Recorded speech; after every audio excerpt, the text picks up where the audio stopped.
Even in this world, if you'd like to achieve things, material items, like I said moments ago, you cannot sit unemployed and continue to beg. When the Prophet ﷺ was faced with a man who said, I don't have anything in my house, absolutely nothing. He had a small commodity. The Prophet ﷺ says, bring it. And he sold it for 2 dirhams.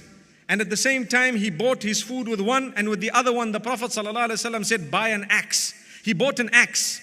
And the Prophet ﷺ says, right now, go and work with it and come back. Let's see what you bring forth. He came back in the evening with 2 dirhams.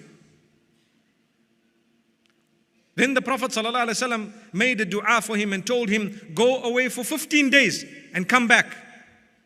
Go and work hard with this axe. You don't need a qualification to work with an axe. You don't say, I don't know how to use the axe. I don't have a PhD. No. Everyone knows the axe. You get used to it over time. He came back 15 days later with 30 dirhams. Wow, he now had money. But there was a time when he was begging, he was asking. And the Prophet ﷺ says, Wallahi, it is better for you. It is better for you to work hard and earn money through your perspiration than to ask, than to seek. Don't go and ask. Allah, you are healthy.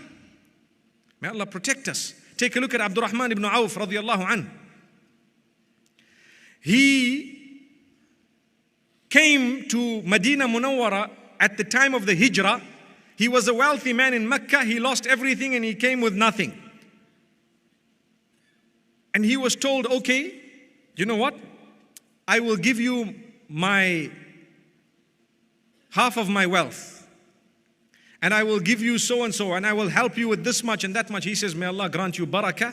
Just show me where is the marketplace. Look at this, he's doing something about it. He was aiming very high. Not only in the deen, but even in this worldly life. He went out to the marketplace and his deal was successful. Few days later, he got married.